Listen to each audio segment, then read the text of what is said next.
نبی صلی اللہ علیہ وسلم گزر رہے تھے، آپ نے کہا ان دونوں قبر والوں پر عذاب ہو رہا ہے، انہما لیعذبان وما یعذبان فی کبیر، ان دونوں پر عذاب ہو رہا ہے اور بڑی چیز نہیں ہے، یعنی ایسی چیز نہیں ہے جس سے بچنا بہت مشکل ہو۔ ایک کا حال کیا تھا، یہ پیشاب سے احتیاط نہیں کرتا تھا، اور دوسرے کا حال کیا تھا، یہ چغل خوری کرتا تھا۔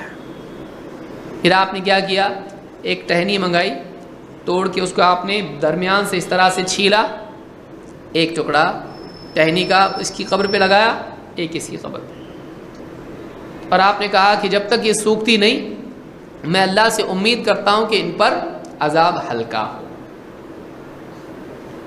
اب کچھ لوگوں نے اس کو لے لیا، اب یہ تو بخاری کی حدیث ہے بھائی، کہا کہ اس سے دلیل ملتی ہے کہ بزرگوں کی قبروں پر پھول چڑھانا چاہیے۔ کہاں وہ کہاں یہ پہلی غلطی ہے۔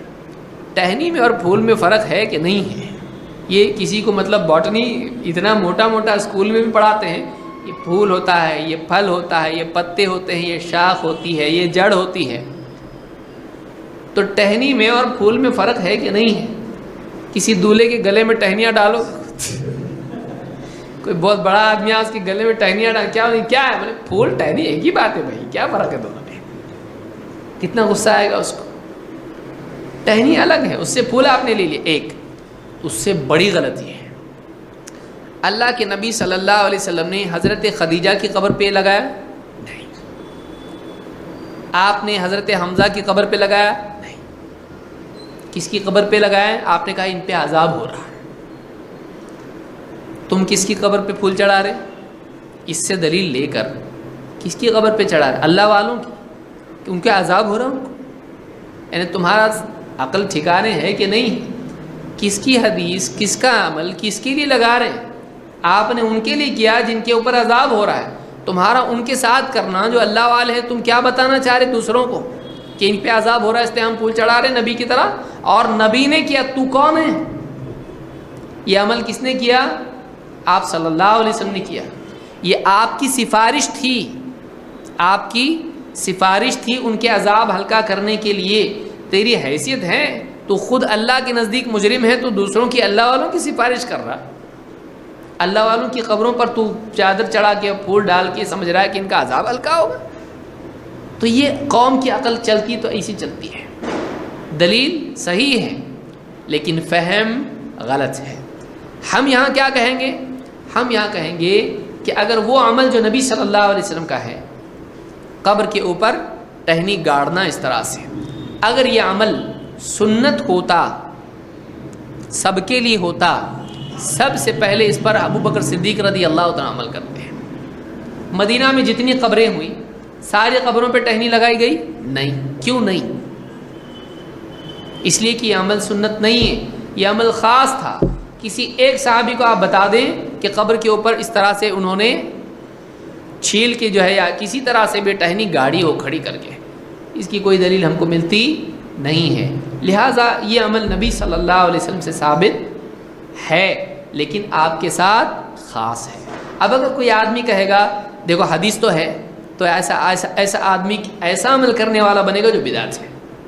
سمجھ میں آ رہی بات؟ حدیث پہ عمل کر کے بھی غلط، کیوں؟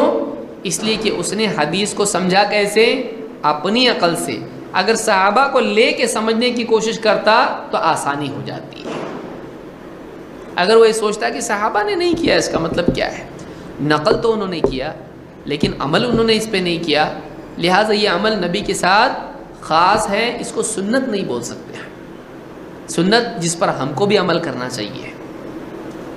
تو یہاں یہ اصول سمجھ میں آیا کہ صرف کتاب و سنت پر اقتصار کر لینا سلف کا منہج نہیں، اس لیے کہ سارے ہی گروہ اور فرقے اس چیز کا دعویٰ کرتے ہیں، بلکہ سلفیت کتاب و سنت کو مضبوطی سے تھامنے اور ان دونوں کو سلف کے منہج کی روشنی میں سمجھنے کا نام ہے۔ سلف کو آپ نکال دو، آپ حدیث سے بھی غلط مطلب لینے والے بن جاؤ گے۔ جیسا کہ ایک روایت میں آیا ہے کہ وہی لوگ جنت میں جائیں گے جو اس منہج پر ہوں گے جس پر میں اور میرے صحابہ ہیں، یعنی یہاں پر اللہ کے نبی صلی اللہ علیہ وسلم نے اپنے ساتھ کس کو جوڑا؟ صحابہ کو۔ آپ نے یہ نہیں کہا جس پر میں ہوں بس، آپ نے کیا کہا؟ جنت میں جائیں گے، امت میں ٹکڑے ہوں گے اور ان میں سے سب جہنم میں جائیں گے، سارے فرقے سوائے ایک کے۔ وہ ایک کون ہے؟ آپ نے یہ نہیں کہا جس پر میں ہوں، اکیلا بتایا اپنے آپ کو؟ نہیں، آپ نے اپنے ساتھ کس کو جوڑا؟ جس پر میں اور میرے صحابہ ہیں۔ تو معلوم ہوا کہ حق کو جاننے کے لیے نبی صلی اللہ علیہ وسلم کی حدیث کے ساتھ ساتھ، آپ کے طریقے کے ساتھ ساتھ صحابہ کا فہم بھی ضروری ہے، کیونکہ آپ نے کہا جس پر میں اور میرے صحابہ ہیں۔ تو جب صحابہ کا تذکرہ آپ نے حق کے لیے کیا، ہم اس کو کٹ کر سکتے نہیں۔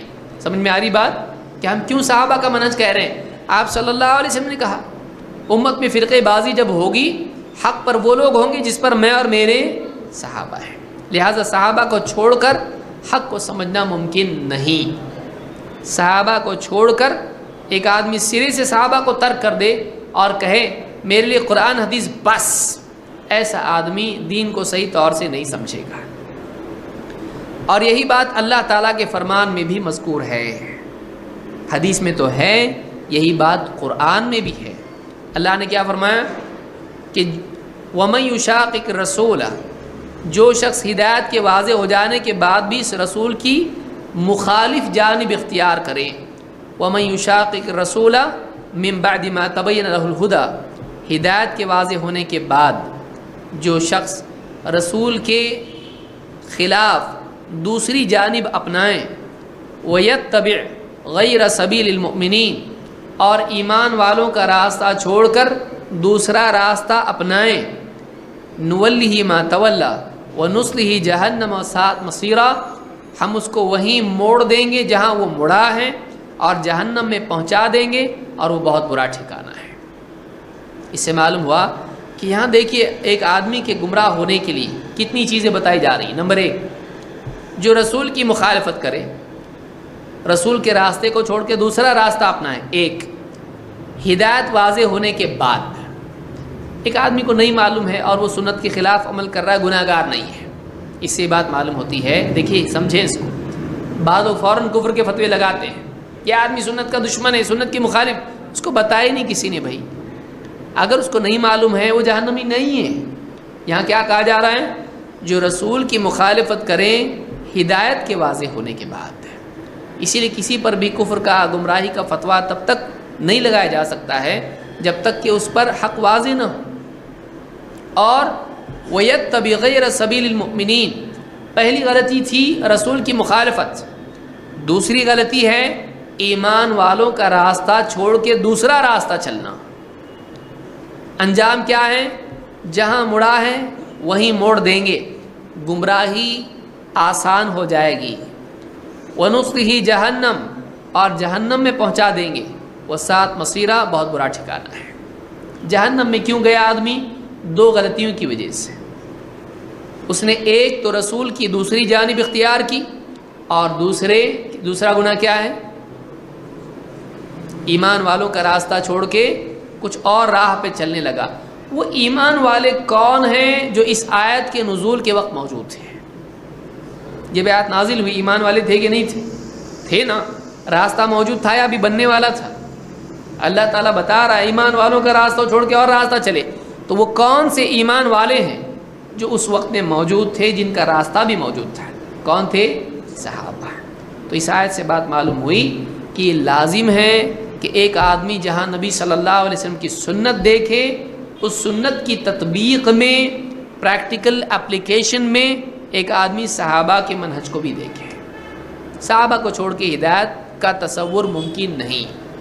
فَإِنْ آمَنُوا بِمِثْلِ مَا آمَنْتُمْ بِهِ فَقَدِ اهْتَدَوْا، اے نبی اگر یہ ویسا ایمان لے آئیں جیسے تم صحابہ ایمان لے آئے ہو، اگر یہ ویسا ایمان لائے جیسا تم صحابہ ایمان لائے ہو تو ہی ہدایت پر ہے، ورنہ نہیں۔ تو ہدایت صحابہ کی پیروی میں ہے، تو سلف کے منہج کو سمجھنا بھی ضروری ہے۔ میں سمجھتا ہوں آج کے لیے اتنا کافی ہے، اس کی تفصیلات ہم اگلے درس میں دیکھیں گے کہ سلف کے منہج کے بارے میں ہمارے ائمہ، علماء اور اسلاف جو ہم سے پہلے گزرے ہیں ان کا کیا کہنا ہے۔ اقول ھذا واستغفر اللہ لی ولکم۔